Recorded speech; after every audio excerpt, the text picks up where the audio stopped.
Hello, friends, and welcome to the Exams Made Simple. And we are back again with the Hindu Complete Newspaper Analysis for 29th of May 2021. तो 29 मई 2021 का the Hindu newspaper analysis शुरू करेंगे। Start करने से पहले मैं आपको थोड़ी सी बेसिक एक चीज़ें बता देता हूँ कि दो तीन चीज़ें हम स्टार्ट करने वाले हैं। जैसे कि फर्स्ट ऑफ जून से मैंने करंट अफेयर्स को का नोट्स जो है वो दोबारा से प्लान किया हुआ है। बट जैसा कि मैंने आपको कहा था कि जो वर्कलोड है हमारे ऊपर काफ़ी ज़्यादा है and I don't have enough man power for that, so I took some of the interviews and जिन लोगों ने अच्छा कंटेंट बना के भेजा था, now we have selected those people, ताकि पूरा का पूरा करंट अफेयर्स आपको एक प्लेटफॉर्म के अंदर मिल जाएगा।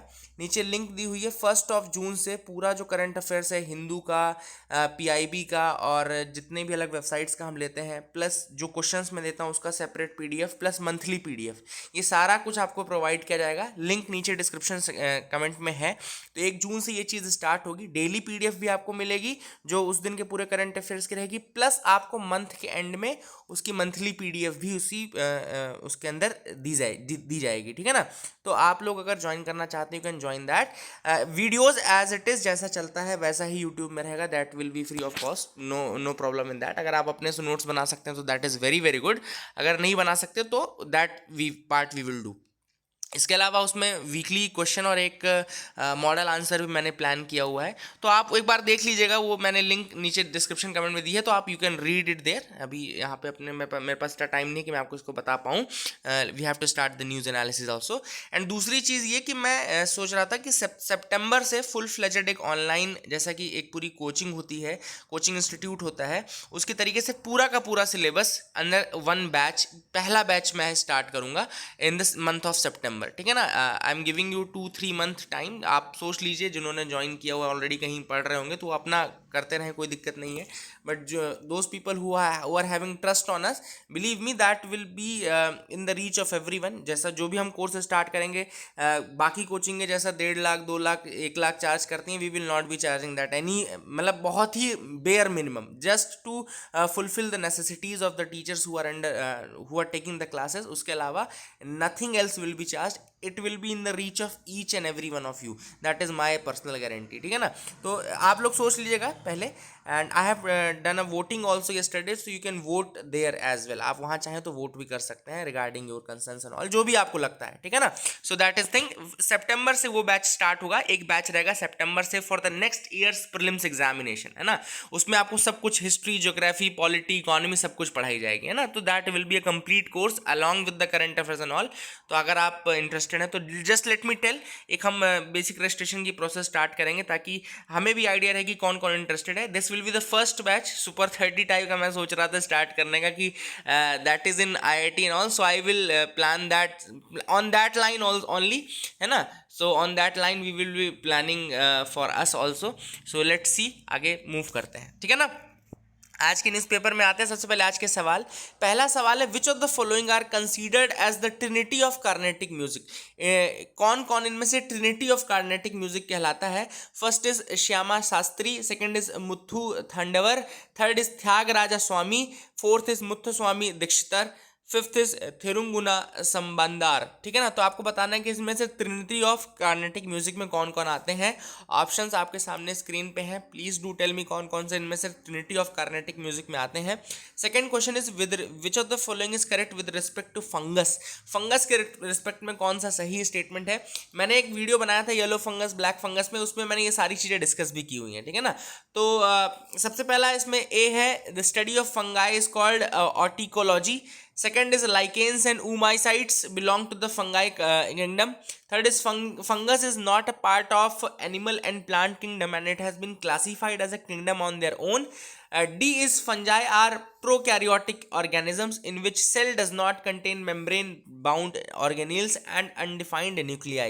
तो आपको बताना है कि इनमें से कौन सा सही है with respect to fungus. Third question is volatiles investigating polar exploration rover, यानी कि वाइपर एक लूनार रोवर है जिसको कि डेवलप किया गया है। इनमें से कौन सी स्पेस एजेंसीज द्वारा। ऑप्शंस आपके सामने हैं फिर से स्क्रीन में। Please do tell me the answer for these 3 questions. Answers end of the video में ऑब्वियस सी बात है डिस्कस करूंगा ही, लेकिन आप अपनी तरफ से अटेम्प्ट भी करिएगा। ठीक है ना। Let's see the mains question of the day. आज का जो mains question of the day है वो है what improvements does India needs on the health in the health care sector. Discuss the improvements that India needs in the health care sector. आपको बताना है कि क्या इंप्रूवमेंट इंडिया को करने चाहिए अपने हेल्थ केयर सेक्टर में। You can discuss the variety of options that are available, कहाँ कहाँ इंप्रूवमेंट हो सकता है, ये सारी चीजें अगर आप डिस्कस कर सकें तो that will be very very good. Start करते हैं आज के न्यूज़पेपर एनालिसिस से, जो कि मैंने पहले तो कुछ न्यूज़ आइटम्स जो दूसरे न्यूज़पेपर से वेबसाइट से लिए हैं। पहली न्यूज़ है हांगकांग माउंटेनियर सांग यिन हुंग, याद रखिएगा Tsang Yin Hung, she has recorded the world's fastest ascent of Everest by a women. याद रखिएगा world's fastest ascent of Mount Everest by a women, और नाम है क्या, सांग यिन हुंग। याद रखिएगा दिस इज द नेम। तो सांग बोलते हैं, वैसे तो पट्टी साइलेंट रहता है तो हम सांग बोलते हैं, यिन बोलते हैं YIN यिन, और HUNG हुंग, ठीक है ना।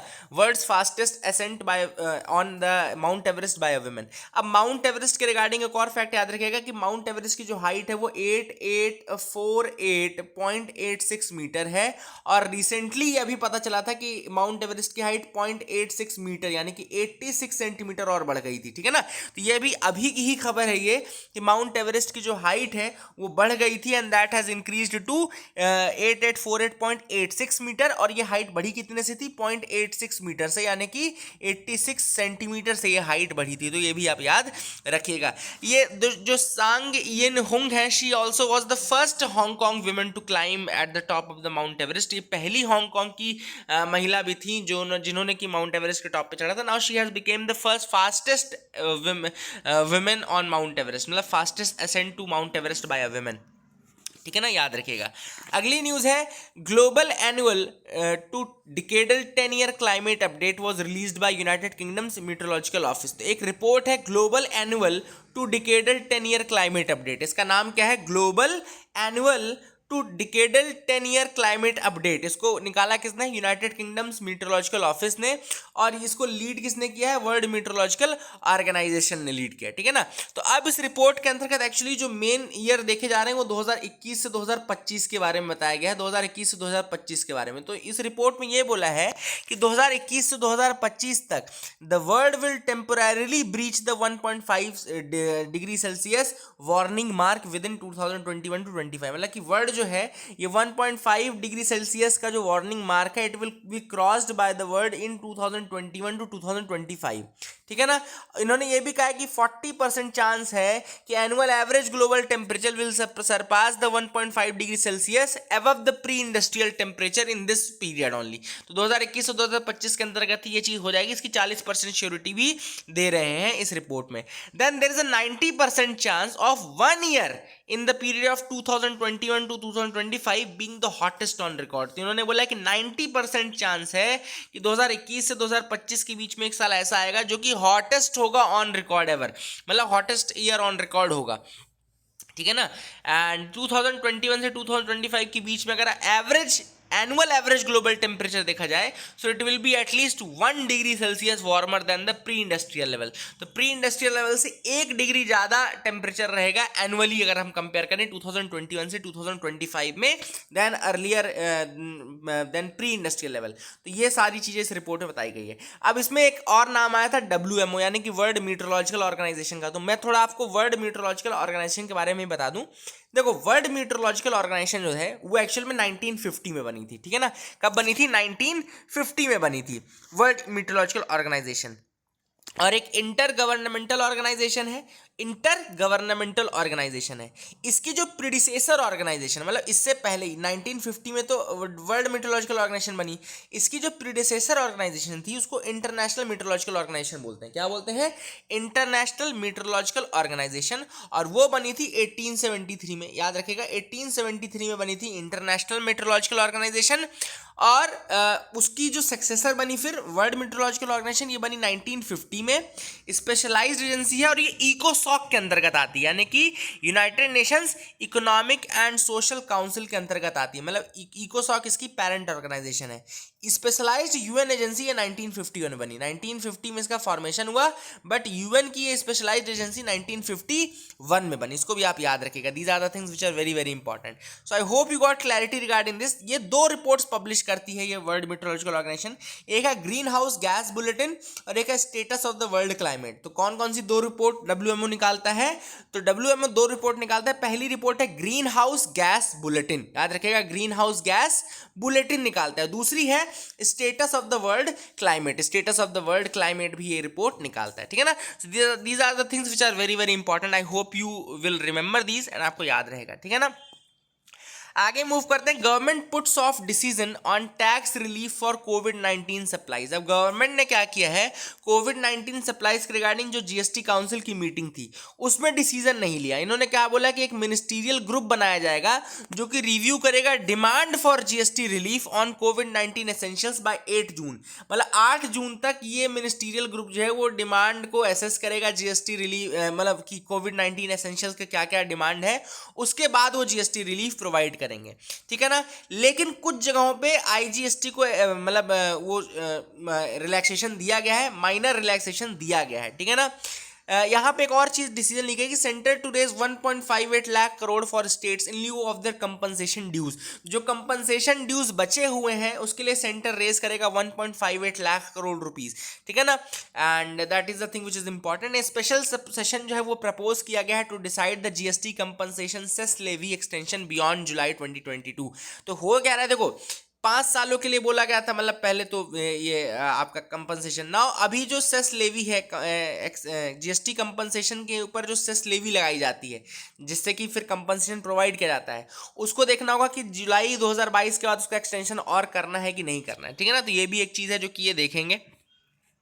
थोड़ी सी मैं आपको चीज़ें बता दूं जो कि बेसिक स्टैटिक आपको पता होना चाहिए। अभी देखो कुछ चीज़ें रिलीफ दी गई, जैसे कि कोविड-19 को थोड़ा बहुत जो कोविड-19 रिलीफ मटेरियल था उसके ऊपर आईजीएसटी अगस्त तक के लिए एग्जेम्प्ट किया गया है, ठीक है ना। द काउंसिल ने यह भी डिक्लेयर किया है that drugs used to fight black fungus will also be given exemption of IGST. IGST का एग्जेम्पशन कुछ ब्लैक फंगस की मेडिसिन में भी दिया जाएगा। इसके अलावा जो मैंने बताया कि एक ग्रुप बनाया जाएगा, ग्रुप ऑफ मिनिस्टर्स बनाया गया है टू डिस्कस, एंड 2021 जून 8 तक वो अपना डिसीजन देंगे कि कितना देना है। फिर जीएसटी कंपनसेशन का मतलब जो सेस लगाया जाता है, कंपनसेशन सेस लगाया जाता है, वो जुलाई 2022 तक खत्म हो जाएगा, लेकिन उसके बाद उसको कितना एक्सटेंड करना है इसके ऊपर भी डिसीजन लिया जाएगा। ये ग्रुप ऑफ मिनिस्टर्स आगे जाके इस पर भी डिसीजन लेंगे, ठीक है ना।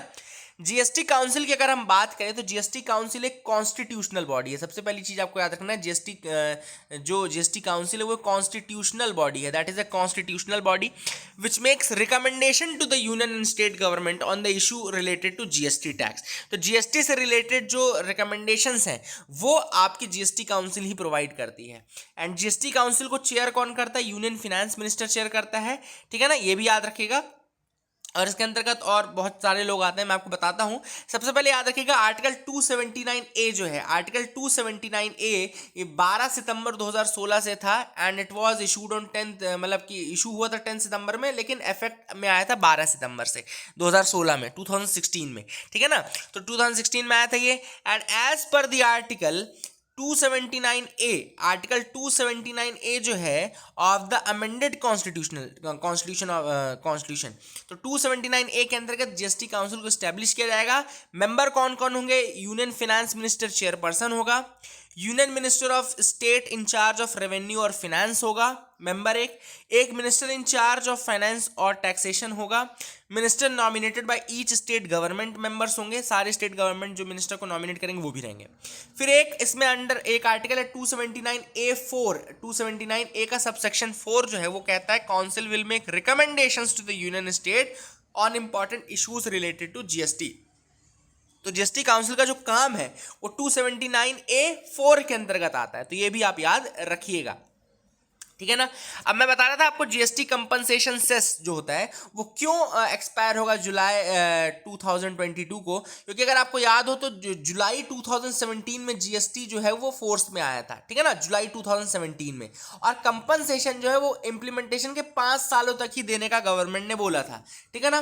तो 5 साल जो है वो जुलाई 2022 में हो जाएंगे, इसीलिए जीएसटी कंपनसेशन सेस जो है वो जुलाई 2022 में एक्सपायर होने वाला है। लेकिन क्योंकि 2 साल पीछे के अगर आप हम देखें, आप 2019 दिसंबर के बाद जनवरी पूरा 2021 से अभी पूरा ये पूरा कोविड का टाइम था, तो अब क्या इसके चलते कंपनसेशन को आगे बढ़ाया जाएगा, इसके ऊपर डिसीजन होना बाकी है। So that is the thing which is important. I hope you got clarity regarding these. Now let's move ahead to the map of the day exercise. अब हम मूव करेंगे मैप ऑफ द डे की तरफ। तो अब आपको map दिख रहा होगा, मैप है फ्रांस का मैप। अब फ्रांस का मैप क्यों लिया है, क्योंकि रवांडा में एक्चुअल सी बात है, कल रवांडा में जो जीनोसाइड हुआ था 1994 में, उसके लिए फ्रांस ने माफ़ी मांगी है। तो let's see a map of France as well. News में है, ऑब्वियस सी बात है, इंपॉर्टेंट है। फ्रांस ऑब्वियस सी बात है थोड़ा इंपॉर्टेंट रहता ही है। सबसे पहला बेसिक फैक्ट याद रखिएगा, फ्रांस और ऊपर जो यूनाइटेड किंगडम है, जो लंदन वाला पार्ट है, उनको दोनों को डिवाइड करता है इंग्लिश चैनल। सबसे पहला बेसिक फैक्ट लिख लीजिए कि फ्रांस को यूके से डिवाइड करता है इंग्लिश चैनल है, ठीक है ना। तो ये एक पहला इंपॉर्टेंट फैक्ट है। नाउ जो कंट्रीज फ्रांस को टच करती हैं वो 8 कंट्रीज हैं। 8 countries are there which touch the French border. पहली आप नोट कर लीजिए Belgium, that is the first country. Belgium की कैपिटल भी यहाँ ब्रुसेल्स लिखी हुई है, जैसे आप देख सकते हैं। First is the Belgium. दूसरी कंट्री है यहाँ पे Luxembourg. Luxembourg is the second country, जैसे कि आप देख पा रहे होंगे, Luxembourg is the second country. Third is the Germany. Germany is the third country जो कि यहाँ पे टच करती है। यहाँ पे राइन रिवर भी आपको जर्मनी में दिख रहा होगा, राइन रिवर, ठीक है ना। तो दैट इज अगेन इंपॉर्टेंट। तो पहली कंट्री थी बेल्जियम, दूसरी थी लग्जमबर्ग, तीसरी है जर्मनी, चौथी यहाँ पे स्विट्जरलैंड आप देख पाएंगे। Switzerland is the fourth country which touches that, and Switzerland यहाँ पे बर्न उसकी कैपिटल भी है, ठीक है ना। तो ये भी आप रखिएगा, याद रखिएगा। तो 4 कंट्रीज तो ये मैंने आपको बता दी, Belgium, Germany, Luxembourg and Switzerland. फिर यहाँ पे 5वीं कंट्री आपको दिख रही होगी Italy, that is the 5th country which touches that. तो इटली यहाँ पे 5वीं country, and Monaco is the 6th country, Andorra is the 7th country, and Spain is the 8th country. तो एंडोरा नीचे इधर टच करती है, एंडोरा 7th कंट्री है, स्पेन 8th कंट्री है, इटली जो है वो आपकी 5th कंट्री है, मोनाको 6th कंट्री है, ठीक है ना। और आप इधर स्विट्जरलैंड 4th कंट्री है, थर्ड कंट्री आपकी मैंने बताई थी जर्मनी, सेकंड कंट्री बताई थी लग्जमबर्ग, एंड फर्स्ट कंट्री बताई थी बेल्जियम। तो ये आप 8 कंट्रीज याद रखेगा विच टच द फ्रेंच बॉर्डर। फिर अब यहाँ पे स्पेन वाले पार्ट को, मतलब स्पेन का जो पार्ट है वो इबेरियन कहलाता है, इबेरियन पेनिनसुला कहलाता है, that is known as the Iberia, Iberia वाला पार्ट कहलाता है। तो कहना चाहिए कि पूरे स्पेन को रेस्ट ऑफ दिस पार्ट से, जो रेस्ट ऑफ द यूरोप से डिवाइड करता है, वो पिरेनीज रेंजेस है, दीज आर द पिरेनीज। ये स्पेन और फ्रेंच वाले पार्ट के बीच में आते हैं, पिरेनीज याद रखेगा, that is very very important. France के अंदर भी कुछ इंपॉर्टेंट चीज़ें, जैसे कि Jura mountains, that is the part, Jura mountains वाला पार्ट है जो कि बॉर्डर बनाता है स्विट्जरलैंड एंड फ्रांस वाले पार्ट में, जूरा माउंटेन्स यहाँ पे है। लॉयर रिवर आपको दिख रही होगी, Loire river that is important, Loire river है। Seine river that is again Seine river is important which is there. Seine तो काफ़ी फेमस है ही, आपको पता है, मूवीज में भी आपने देखा होगा, सीन रिवर इज देयर, है ना, Seine river is there. And France में और इंपॉर्टेंट चीज़ यहाँ पे वोस्जेस माउंटेन, वोस्जेस माउंटेन्स, ये इंपॉर्टेंट है, नाम याद रखिएगा, वोस्जेस माउंटेन याद रखिएगा। Central massif central Jura mountains important है। देन यहाँ पे एल्प्स वाला जो पार्ट है, एल्प्स वाला पार्ट भी यहाँ पे लाई करते हैं, ये देखो एल्प्स है ना, ये लाई करता है यहाँ पे एल्प्स वाला पार्ट लाई करता है, और इंपॉर्टेंट है, that is again important which is there. तो ये पूरा आपको मैप के बारे में थोड़ा सा मुझे बताना था। अटलांटिक ओशन को ऑब्वियसली बात टच करता है फ्रांस, अटलांटिक ओशन को भी टच करता है, तो ये भी आप भूलिएगा नहीं। Mont Blanc, there is a Mont Blanc also located there in the part bordering your, कहना चाहिए फ्रांस, स्विट्जरलैंड और इटली के बीच वाले रीजन में आता है ये आपका। सीन रिवर मैंने आपको बता ही दिया है। राइन रिवर मैंने आपको बताया जर्मनी वाले पार्ट से किस तरीके से आ रही है, देख पा रहे हैं आप लोग, ठीक है ना। तो these are the things important. Editorial part में आते हैं। यहाँ पे एडिटोरियल जो मैंने सेलेक्ट किया आज के लिए वो है humanity matters, capitalism needs an upgrade. अब यहाँ पे ऑब्वियसली बात है, थोड़ा सा पार्ट जो है वो कोविड-19 का इंपॉर्टेंट उठाया ऑथर ने। कोविड-19 में जिस पार्ट को ऑथर ने उठाया वो है वैक्सीन्स और जो कोविड सप्लाईज हैं। ऑथर का ये कहना है कि वैक्सीन्स और ये जब पेटेंट्स के चक्कर में जो वैक्सीन्स को प्राइसिंग किया जा रहा है, प्राइसिंग के कारण हो क्या रहा है कि वैक्सीन्स आर बिकमिंग अनरीचेबल और vaccines are not being provided to a very huge section of population which literally needs that. अगर आप देखें आज भी गाँवों की स्थिति बहुत ख़राब है, देखें आप माइग्रेंट लेबर्स की स्थिति बहुत ख़राब है, और जो माइग्रेंट वर्कर्स हैं, लेबरर्स हैं, जो लैंडलेस वर्कर्स हैं, आप सोचो इन सब लोगों को अगर आप 500 रुपये में, 400 रुपये में, 900 रुपये में वैक्सीन दोगे तो क्या ये लोग वैक्सीन लगवा पाएंगे? नहीं, ये लोग नहीं लगवा पाएंगे। First thing is that. तो ऑथर ने यहाँ पे यही बोला है कि ये मतलब जो कैपिटलिज्म का फंडा है, कैपिटलिज्म फंडा जो है वो काम करता है प्रॉफिट पे, प्रॉफिट के मोटिव से काम करता है, but that should not be the case. अभी ऐसी क्राइसिस चल रही, this is a crisis situation. Crisis के टाइम पे कैपिटलिज्म को एक अपग्रेड की जरूरत है, एंड जो मोटिव है वो होना चाहिए humanism rather than the profit making. The profit should be secondary, humanism should be kept at the primary thing. ठीक है ना? ये बेसिक थ्योरी मैं आपको बता रहा हूँ इस आर्टिकल में जो लिखी गई है। दूसरा जो सजेशन ऑथर ने दिया है, ऑथर ने ये सजेस्ट किया कि government should step up, government को अपना रोल बढ़ाना चाहिए जब private entities, when the private entities are not able to provide the facilities to a chunk of population, when the private entities are not able to provide some services to a huge number of population because of the monetary hindrances and all, then public sector or the government should step up and they should provide that facility to the people. मतलब यहाँ पे author का suggestion ये है कि जब private entities fail कर जाएं और ना प्रोवाइड कर पाएं फ्री में कोई चीज़, तो ऐसे में ज़रूरत किसको है आती है? गवर्नमेंट को स्टेप अप करने की आती है कि वो भाई इनसे सब्सिडाइज रेट पे खरीदे और फिर उसको फ्री में प्रोवाइड करे to the people of this country जो कि नीड में है। ठीक है ना? ऑथर ने यहाँ पे बोला कई चीज़ें, जैसे कि कैपिटलिज्म ने क्या क्या चीज़ें खराब की। तो अगर आप देखो तो कैपिटलिज्म का फंडा जो है बहुत पुराना है। इसमें सबसे पहली जो चीज़ खराब की थी वो थी वर्कर्स का कंडीशन। वर्कर्स की कंडीशन बहुत ज़्यादा पुअर स्टेट में चली गई थी। इनफैक्ट इंडिया में अगर आप देखो तो इंडिया की हमारी ट्रेडिशनल जो कॉटेज इंडस्ट्रीज थी, ट्रेडिशनल इंडस्ट्रीज थी, वो पूरी डिस्ट्रॉय हो गई। ठीक है ना? वर्कर्स को 14-14 घंटे, 16-16 घंटे काम करना पड़ रहा था। इंडस्ट्रियल रेवोल्यूशन के टाइम पे अगर आपने देखा हो तो लुडाइट मूवमेंट जो था वो इसी के अपोज में ही हुआ था। लुडाइट मूवमेंट क्या बोलता है? लुडाइट मूवमेंट बोलता है कि सारी इंडस्ट्रीज को तोड़ दो। लुडाइट एक व्यक्ति था फ्रांस में जो कि इंडस्ट्रीज को तोड़ने निकला था। क्यों? क्योंकि वर्कर्स की कंडीशन खराब हो गई थी, इतना ज़्यादा मतलब उनके ऊपर ऑपरेशन ये सब स्टार्ट हो गया था। तो ये सारी चीज़ें कैपिटलिज्म के कारण ही गड़बड़ हुई हैं। दूसरी तीसरी इंपॉर्टेंट चीज़ जो गड़बड़ हुई है वो है इन्वायरमेंट। इन्वायरमेंट का अगर आपने देखा हो तो पूरा का पूरा जो ब्लेम है वो इंडस्ट्रियल रेवोल्यूशन के टाइम को जाता है। इंडस्ट्रियल रेवोल्यूशन के टाइम पे जितना खराब किया गया है इन्वायरमेंट को, उतना कभी नहीं किया गया। तो capitalism has destroyed many things. एक जो और मेनेस है स्लेवरी का मेनेस, उसका भी अगर आप ओरिजिन देखो तो कहीं ना कहीं कैपिटलिज्म में ही लाई करता है, कैपिटलिज्म में लाई करता है। और आप देखो कि वर्कर्स को ले जाया जाता था, इंडस्ट्रियल वर्कर्स को आप देखो तो उधर गोल्ड कोस्ट, आइवरी कोस्ट, इन जगह जैसे रीजन्स में ले जाया जाता था, अफ्रीका में ले जाया जाता था और वहाँ पे ले जाके इनसे काम कराया जाता था। इंडेंचर्ड लेबर्स का जो कंसेप्ट आया, तो ये सारी चीज़ें जो है कहीं ना कहीं कैपिटलिज्म से स्टार्ट हुई हैं। और वहाँ पर ऑथर ने यही सजेशन दिया है कि अब हमको IPR और ये सारी चीज़ें जो हैं वो नॉर्मल टाइम्स के लिए, देखो इंटेलेक्चुअल राइट्स प्रोटेक्ट करना और ये सब चीज़ें प्रोटेक्ट करना सबसे पहले सेकेंडरी में आता है, पहले ह्यूमन राइट्स प्रोटेक्ट करना आता है। तो ये भी चीज़ें काफ़ी अच्छा स्टेटमेंट है कि protection of human rights should be given primacy than intellectual rights. ठीक है ना? तो यहाँ पे ह्यूमन राइट्स को प्राइमेसी देने की ज़रूरत है और इंडिया इसमें काफ़ी इंपॉर्टेंट एक रोल प्ले कर सकता है। क्यों? क्योंकि जो ट्रिप्स कंट्रीज हैं, यानी कि जो trade related intellectual property right जो ट्रिप्स एग्रीमेंट हुआ है WTO के अंतर्गत, वो फॉलो करता है प्रोडक्ट पेटेंट्स को। क्या ट्रिप्स जो फॉलो करता है प्रिंसिपल, वो किसको फॉलो करता है? प्रोडक्ट पेटेंट्स को। मतलब किसमें प्रोडक्ट के पेटेंट करा लिया जाता है और जो पेटेंट होल्डर है वो डिसाइड करता है कि उस प्रोडक्ट की कितनी क्वांटिटी प्रोड्यूस होगी, कितना क्या प्रोडक्ट। लेकिन इंडिया जो है, इंडिया प्रोसेस पेटेंट के उस फंडे पे चलता है, प्रोसेस पेटेंट के फंडे पे चलता है। और यहाँ पर प्रोसेस पेटेंट के फंडे पे चलने के कारण ही हम सस्ती से सस्ती ड्रग्स बनाने के लिए जेनरिक का कंसेप्ट लेकर के आए हैं। चूंकि हम प्रोसेस के उस पर चलते हैं, ना कि प्रोडक्ट के उस पर चलते हैं, और कंपलसरी लाइसेंसिंग हम कर ही लेते हैं ट्रिप्स के अंतर्गत, WTO के अंतर्गत एक प्रोविजन है। तो प्रोसेस पेटेंट की जो फंक्शनिंग है उसके अंतर्गत हम काम करते हैं और इस कारण से हम जेनरिक ड्रग्स और ये सब बना पाते हैं for our country as well as for African countries and all.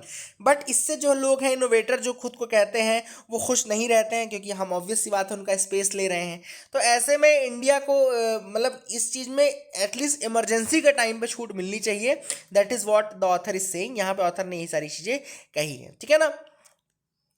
फिर गवर्नमेंट को स्टेप इन करने की बात मैंने आपको ऑलरेडी बता दी है, क्या करना चाहिए, सोसाइटल नीड्स को पूरा करना चाहिए एंड पब्लिक के अंदर बेसिकली जो भी इक्विटेबिलिटी है, इगैलिटेरियन सोसाइटी है, वो लाने के लिए आपको ये चीज़ प्रोवाइड करनी पड़ेगी। तो that is the thing which has been said by the author in this article. I hope you got clarity regarding that as well.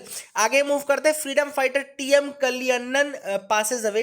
तो टीएम कलियन्नन जो है, TM Kaliyannan Gounder, he was the last surviving member of the Indian constituent assembly. याद रखेगा, this is a very important fact. TM Kalyannan Gundar, he was the last surviving member of the Indian Constituent Assembly. He died at the age of 101. 101 की as में तमिलनाडु में इनकी death हो गई है। And mister Gounder was born on 10 January 1921 इनका जन्म हुआ था। And he was a part of the constituent assembly, Indian National Congress में थे, कॉन्स्टिट्यूएंट असेंबली में, क्विट इंडिया मूवमेंट में इन्होंने पार्टिसिपेट किया था 1942 के क्विट इंडिया मूवमेंट पे। एंड कॉन्स्टिट्यूएंट असेंबली में 28 साल की उम्र में ये मेंबर बन गए थे। TM Kalyannan Gundar, please remember the name. Scope of section 304B in dowry deaths widened by Supreme Court. अब जो सेक्शन 304B है डावरी रिलेटेड डेथ्स का, तो उसमें सुप्रीम कोर्ट ने इसका जो डेफिनेशन उसको वाइड कर दिया है। कैसे वाइड किया, देखो अभी क्या चल रही है, डेफिनेशन चल रही है ये कि जो विमेन, जिस विमेन की डेथ हुई है because of the dowry related incidents, तो उसमें जो बर्न्स हैं, ये बॉडीली इंजरीज हैं और otherwise than under normal circumstances, ये पहली चीज़ तो 7 साल के मैरिज के 7 साल के अंदर होना चाहिए।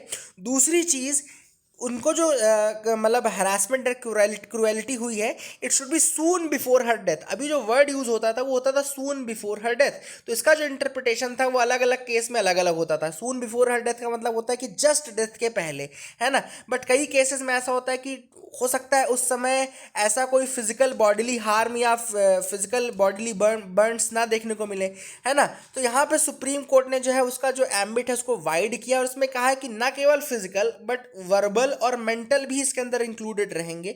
ना केवल फिजिकल बट वर्बल और मेंटल भी इंक्लूडेड रहेंगे, बट प्रूफ होना चाहिए, ऑब्वियस सी बात है ना। ऐसा नहीं कि बिना किसी प्रूफ के आप किसी व्यक्ति को इस तरह से करो, तो दैट इज द थिंग। इसके अंदर होमिसाइडल, सुसाइडल और एक्सीडेंटल तीनों इंपॉर्टेंट है। होमिसाइडल मतलब कि अगर किसी ने खुद इंजरी प्रोवाइड की है, सुसाइडल मतलब खुद से, या एक्सीडेंटल बाय एक्सीडेंट, तो ये तीनों इसके अंदर करते इंक्लूडेड रहेंगे। That is the thing which is important, ठीक है ना। तो ये सारी चीज़ें, इसका इंटरप्रिटेशन जो है वाइड किया है सुप्रीम कोर्ट ने। Children under mid day meal scheme to get aid. अब यहाँ पे सेंटर ने डिसाइड किया है 100 रुपये देने के लिए बच्चों को फ्रॉम क्लास 1 टू क्लास 8।